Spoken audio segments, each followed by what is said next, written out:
সুপ্রিয় সুধী মণ্ডলী, আসসালাম, কেমন আছেন? এখন চলছে পবিত্র রমজান মাস। মুসলিম ধর্মাবলম্বীদের জন্য অত্যন্ত গুরুত্বপূর্ণ একটি মাস। এই মাসে 14-15 ঘন্টা অভুক্ত থাকতে হয়। দীর্ঘ সময় অভুক্ত থাকার কারণে দেখা যায় যে আমাদের পানি কম খাওয়া হয়। এছাড়া খাদ্যাভ্যাসে বেশ পরিবর্তন হয়, যার কারণে দেখা যায় বিভিন্ন রোগের আশঙ্কা প্রাদুর্ভাব এই রমজানে বেড়ে যায়।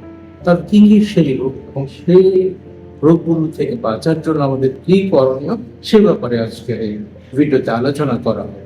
এই রমজানে যেহেতু পানি কম খাওয়া হয় এবং বেশি করে তৈলাক্ত খাবার, বিশেষ করে আলু চপ, পেঁয়াজু, বেগুনি ইত্যাদি ভাজা পোড়া জাতীয় খাবার বেশি খাওয়া হয়। মাংস জাতীয় বিভিন্ন খাবার বেশি খাওয়া হয়। তুলনামূলকভাবে শাকসবজি কম খাওয়া হয়, ফলমূল কম খাওয়া হয়, যার কারণে দেখা দেয় কোষ্ঠকাঠিন্য।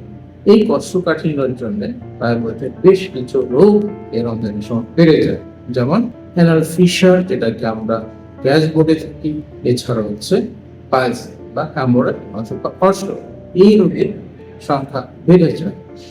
এছাড়া যাদের গ্যাস্ট্রিকের সমস্যা আছে তাদের অতিরিক্ত তৈলাক্ত খাবার জন্য এবং দীর্ঘ সময় মুক্ত থাকার জন্য গ্যাস্ট্রিকের সমস্যাও বাড়ায়। এছাড়াও যাদের পিত্তথলির পাথর রয়েছে কিন্তু সেটা অপারেশন করা হয়নি, তাহলে দেখা যাচ্ছে যে পাথরের ব্যথাটা যে কোনো সময় করতে পারে।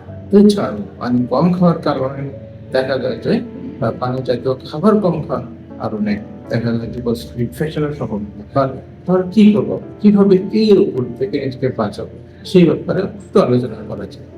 ইফতারির সময় করণীয় কি? ইফতারির সময় যথেষ্ট পরিমাণ পানি খাওয়ার চেষ্টা করতে হবে। পানি জাতীয় খাবার যেমন শরবত এগুলো খাবো।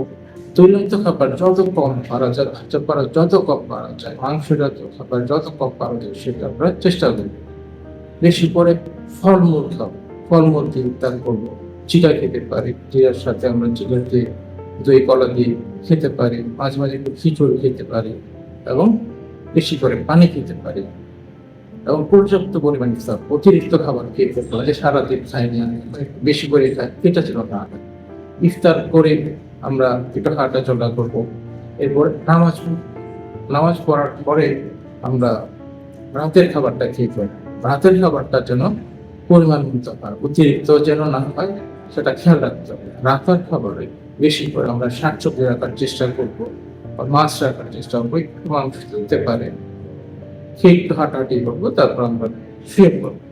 শরীর সময় কি করবো, শরীরতে যত তাড়াতাড়ি খেয়ে খাবারটা আগেই খেয়ে নেবো। সেতে বেশি করে আমরা শাকসবজি খাবো, পানি খাবো। এছাড়াও মাংস জাতীয় খাবার অল্প খাবো। মাছ খেতে পারে, ছোট মাছ বেশি, অনেক বেশি ছোট মাছ যেগুলো সেগুলো খেতে পারে এবং খেতে একটু আগেই খেয়ে নেবো। খেয়ে অল্প অল্প করে পানি খাবো এবং আমরা সেটা শেষ করবো।